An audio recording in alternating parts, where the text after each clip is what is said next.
निसर्गानं आपल्या सौंदर्याची उधळण करत असताना दोन्ही हातांना मुक्त हस्ते कोकणाला सौंदर्य बहाल केलंय. परंतु या हिरव्या पदराआड दुःखच दुःख लपलेलं आहे. कधी नव्हे तो कोकणातला काजू आणि आंबा उत्पादक शेतकरी अडचणीत आलेला आहे. माणसानं आपल्या हव्यासा पोटी पर्यावरणाचे आणि निसर्गाचे जे लचके तोडलेले आहेत, त्यामुळे बिघडलेल्या संतुलनामुळे वातावरणामध्ये बदल झाला. कडाक्याची थंडी, प्रचंड पाऊस हे या वर्षाचं वैशिष्ट्य आहे. आणि तेच नेमकं आपल्या चवीनं साऱ्या जगाची बाजारपेठ काबीज करणाऱ्या हापूस आंब्याच्या मुळावर उठलं. त्याचबरोबर काजूच्या मुळावर उठलं. आणि यावर्षी काजूला आंब्याला बहार आला, परंतु फळधारणा झाली नाही. दोष काहीच नाही शेतकऱ्याचा, परंतु 90% पीक वाया गेलं. केवळ 10 ते 12% पीक आलेलं आहे.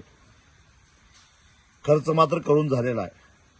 50 वर्षामध्ये पहिल्यांदा अशी घटना घडली. अशा अडचणीत सापडलेला कोकणातला आंबा उत्पादक आणि काजू उत्पादक आपली व्यथा, आपली वेदना घेऊन सरकार दरबारी खेटे घालतोय, परंतु सरकार त्याला दाद द्यायला तयार नाही. आणि म्हणून कोकणातल्या आंबा आणि काजू उत्पादक शेतकऱ्यांचा प्रचंड असा मोर्चा 12 मार्चला ओरस जिल्हाधिकारी कार्यालयावर काढायचं ठरलेलं आहे. आजपर्यंत स्वाभिमानीनं पश्चिम महाराष्ट्रामध्ये, मराठवाड्यामध्ये, विदर्भामध्ये अनेक मोठी आंदोलनं करून शेतकऱ्याला न्याय मिळवून दिलेला आहे. आता आपण साऱ्यांनी मिळून कोकणातल्या शेतकऱ्याच्या मत्तीला धावून जायचं आहे.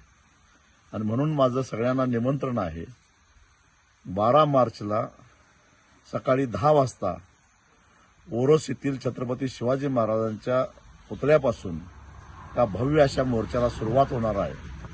तुम्ही सगळे हजर राहा. मी तर जाणार आहेच, पण ज्यांच्यासाठी दुधासाठी, ऊसासाठी, विजेसाठी आम्ही आंदोलन केलं आणि तुम्हाला न्याय मिळवून दिला, त्या साऱ्यांनी या मोर्चाला यावं असं मी निमंत्रण देत आहे.